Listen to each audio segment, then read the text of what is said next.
The rain hammered down on Sector 7's lower districts, turning the alleyways into rivers of filth and neon reflections. Marcus pulled his tattered jacket tighter, searching for an overhang that might offer shelter for the night.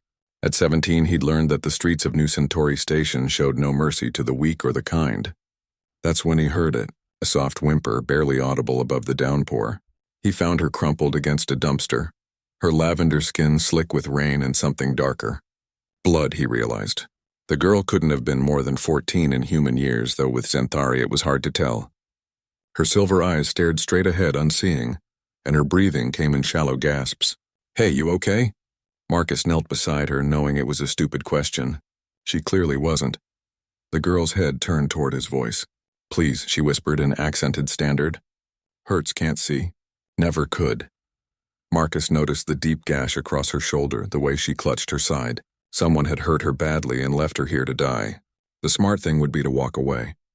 Getting involved in alien business on this station was a death sentence for someone like him. But Marcus had never been particularly smart about these things. "All right, listen. There's a healer, Doc Reeves, 3 sectors over. He owes me a favor. I'm gonna get you there, okay?" The girl nodded weakly. "Why help me?" "Because someone should have helped me once," Marcus said, sliding his arms beneath her. "And they didn't." She was lighter than he expected, though her species was known for their hollow bones and delicate build. As he lifted her, she gasped in pain, and he felt her trembling against his chest. "What's your name?" he asked, more to keep her conscious than out of curiosity. "Velmara," she breathed. "Yours?" "Marcus." "Hold on tight, Velmara. This is going to be a rough trip."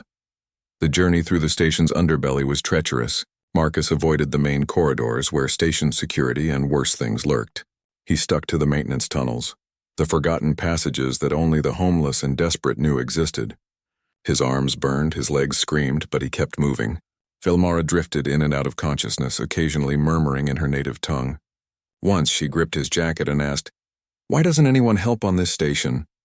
"Because everyone's scared," Marcus replied honestly. "Fear makes people forget they're supposed to be decent. But not you. I got nothing left to lose. That makes me either very brave or very stupid." She made a sound that might have been a laugh. Both, I think.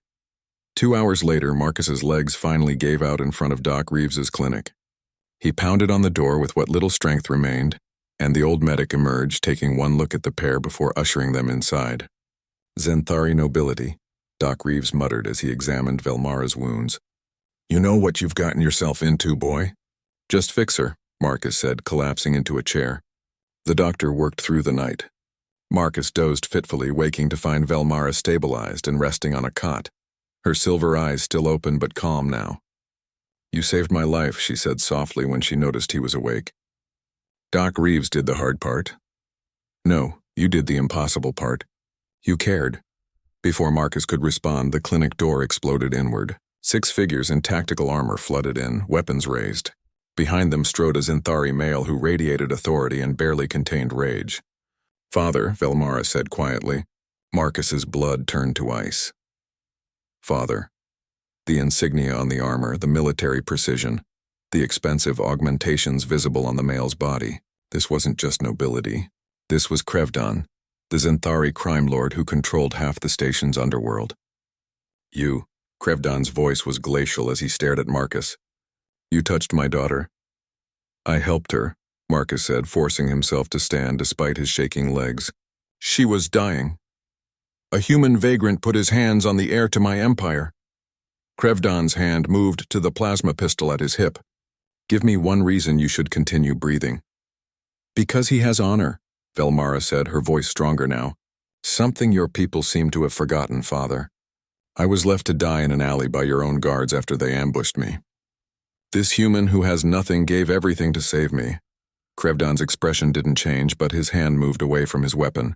He studied Marcus for a long moment. "What's your name, human?" "Marcus Chen, sir." "Marcus Chen." Krevdan pulled out a data chip and pressed it into Marcus's palm. "This contains enough credits to leave this station, start a new life, never worry about food or shelter again. Take it. Disappear. Forget this night happened." Marcus looked at the chip, then at Velmara, who was smiling despite everything. "With respect, sir, I think I'll stay." Marcus set the chip on the table. "Someone's got to teach your people that honor thing your daughter mentioned." For the first time, Krevdon's expression cracked. A smile, barely there, touched his lips. Foolish, brave human. He picked up the chip and forced it back into Marcus's hand. You'll take this, and tomorrow you'll report to my compound. If my daughter speaks truth about honor, perhaps it's time my organization remembered what that word means. He turned to leave, then paused. Oh, and Marcus Chen? She's blind, not helpless. But thank you for treating her as worth saving. Few do. As the entourage filed out, Velmara reached out and Marcus took her hand. Told you, she said. Brave and stupid. Yeah, Marcus agreed, looking at the chip that would change his life. Guess I am. Outside, the rain had stopped, and through the grimy windows the first light of artificial dawn began to glow across New Centauri Station. For the first time in years, Marcus allowed himself to hope,